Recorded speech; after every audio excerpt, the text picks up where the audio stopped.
আসন্ন গ্রাম পঞ্চায়েত নির্বাচনে ভারতীয় জনতা পার্টির দলীয় প্রার্থীদের বিপুল ভোটে জয়ী করার উদ্দেশ্যে অমরপুর আরডি ব্লকের অন্তর্গত রাঙ্গামাটি পঞ্চায়েত এলাকার বিভিন্ন ওয়ার্ডে দলীয় প্রার্থীদের নিয়ে বাড়ি বাড়ি দলীয় প্রার্থীদের জয়ী করার উদ্দেশ্যে বিধায়ক রঞ্জিত দাস ভোট প্রচারে বের হয়।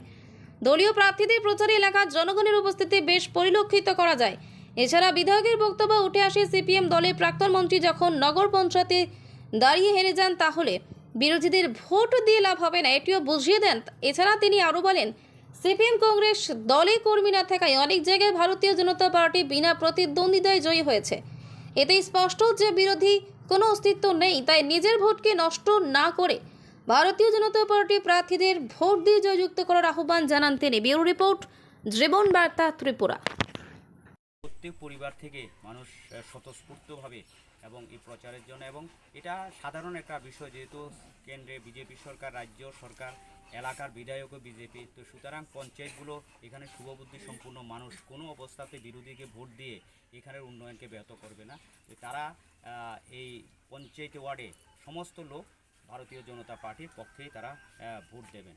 এবং বিশেষভাবে আপনারা জানেন আমাদের নগর পঞ্চায়েতে গতবার নির্বাচন হয়েছে, সেখানে যে প্রাক্তন মন্ত্রী ছিলেন রঞ্জিত দেবনাথের বকে পর্যন্ত মানুষ সেখানে ভোট দিয়ে জয়লাভ করায়নি। এই কারণে করায়নি, তারা জানে যে একটা নগরের উন্নয়নের জন্যে যে সরকার আছে তার সরকারের পক্ষে তারা রায় দেবে। তো সেটা রাঙামাটির প্রত্যেকটা লোক সেটা দেবেন। এর মধ্যে আমাদের 11টা আসনের মধ্যে 2টা আসনে তারা কোনো প্রার্থী দিতে পারেনি। এবং এবার আমরা জানেন যে অমরপুরে একটা গণতান্ত্রিক বাতাবরণ, শান্তি সম্প্রীতির মধ্যে মানুষে তারা যখন এখানে প্রার্থী পায়নি, এটাতে বুঝতে পারছেন যে তাদের অবস্থা কি। সিপিএম এবং কংগ্রেসে তারা পায়ের ভিট আস্তে মাটি সরে গেছে এবং আস্তে আস্তে তারা জনবিচ্ছিন্ন হচ্ছেন। এই পঞ্চায়েত নির্বাচনের ফলাফল থেকে আপনারা তার প্রমাণ পাবেন।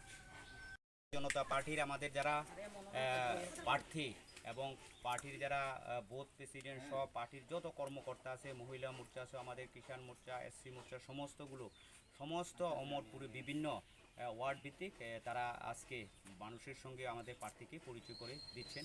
আমি আজকে সকালবেলা আমাদের রাঙামাটিতে আমাদের দুজন প্রার্থী রয়েছেন, শম্পা পাল এবং পূর্ণিমা সরকার দাস।